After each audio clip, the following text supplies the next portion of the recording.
Bonjour et bienvenue au musée de Pont-Aven pour un nouvel épisode de Sur tous les tableaux, aujourd'hui consacré à l'œuvre de Burr Nichols.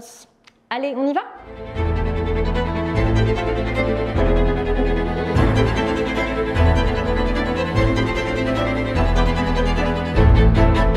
Burr Nichols est né en 1848 à Lockport, dans l'État de New York, aux États-Unis. Issu d'une famille d'artistes, il étudie à l'Académie de Buffalo avant de rejoindre Paris et de poursuivre sa formation auprès de Carolus Duran. Dès les années 1860, de nombreux artistes américains viennent à Pont-Aven. Burr Nichols peint en compagnie de Frank Penfold. Il a été photographié en 1880 devant la pension Gloanec, debout avec un béret et une main sur la hanche, en compagnie de Thomas Ovenden, qui est le plus à gauche sur la photo, assis les mains croisées, de William Picknell, assis à table, la tête posée sur sa main, et de Herman van den Anker, debout devant la fenêtre. Au printemps 1884, il retourne s'installer définitivement à Buffalo et il reçoit de nombreuses commandes de portraits par des particuliers. Avec sa femme, Rhoda Holmes Nicholl, qui est aussi artiste peintre, il mène une vie confortable.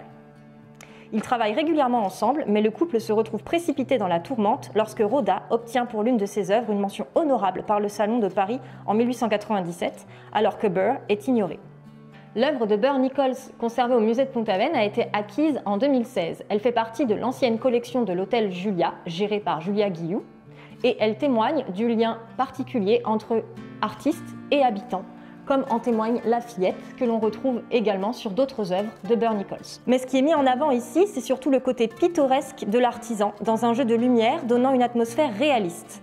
Les rétameurs sont des artisans ambulants, qui font du porte-à-porte pour collecter les cuillères, fourchettes, louches, casseroles et tout autre objet de ferblanterie pour leur rendre leur éclat en y ajoutant de l'étain. Certains ustensiles représentés dans cette scène se retrouvent dans d'autres œuvres peintes par les artistes à la même époque, notamment La Marchande de beurre, peint en 1882 par Herman van den Anker.